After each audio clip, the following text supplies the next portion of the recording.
सांगलीमध्ये कृष्णा नदीनं इशारा पातळी गाठलेली आहे। सांगलीमध्ये कृष्णा नदीची पातळी ही 40 फुटांवरती पोहोचली आहे। कोयना आणि चांदोली धरणाच्या विसर्गामध्ये एकीकडे वाढ करण्यात आलेली आहे। कोयना धरणामधून 42,000 क्युसेकचा विसर्ग होणार आहे। चांदोली धरणामधून सुद्धा 16,000 क्युसेकनं विसर्ग करण्यात आलेला आहे।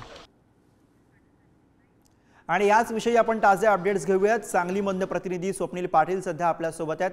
स्वप्नील, एकीकडे आपण बघतोय की नद्यांच्या पाणी पातळीमध्ये सातत्याने वाढ होते आहे, दुसरीकडे धरणामधून सुरू असलेला विसर्ग, या सगळ्या पार्श्वभूमीवरती कशा पद्धतीने प्रशासन सध्या अलर्ट मोडवरती आपल्याला दिसतंय?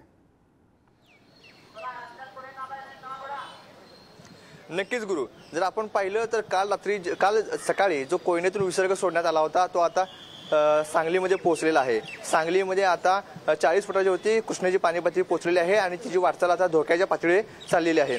सांगलीतील अनेक भागामध्ये पाणी शिरण्यास सुरुवात झालेली आहे, त्यामुळे प्रशासन देखील अलर्ट मोडवर आले आहे।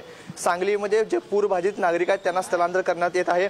जवळपास 2,500 ते 3,000 जणांचं आता स्थलांतर देखील करण्यात आलेलं आहे। तसेच पुराची परिस्थिती वाढली तर जे पूरपट्ट्यात अडकलेले नागरिक आहेत त्यांना स्थलांतर करण्यासाठी देखील लष्कराला पाचारण करण्यात आलेलं आहे आणि त्या लष्कराकडून आता वारणा आणि कृष्णा या नदी पात्रामध्ये देखील पाहणी करण्यात आलेली आहे।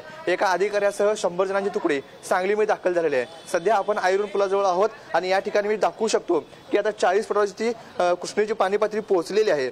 40 फूट ही इशारा पातळी आहे आणि 45 फूट ही धोक्याची पातळी आहे। सकाळी आपण 8 वाजता जेव्हा पाहिलं होतं त्यावेळी 40 फुटावरती कृष्णेची पाणी पातळी पोहोचली होती, परंतु आता इशारा पातळी कृष्णेने ओलांडली आहे आणि तिची वाटचाल आता धोक्याच्या पातळीवर चाललेली आहे। त्यामुळे सांगलीकरांना आता कुठेतरी धोक्याची घंटा आहे।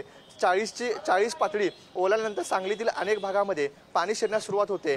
42 फुटापर्यंत सायंकाळपर्यंत पाणी जाण्याची शक्यता आहे। त्यामुळे सांगलीतील अनेक भागामध्ये सायंकाळपर्यंत पाणी शिरण्यास देखील सुरुवात होईल। गुरुप्रसाद, धन्यवाद स्वप्नील, वेळोवेळी तुमच्याकडनं अपडेट्स घेत राहू।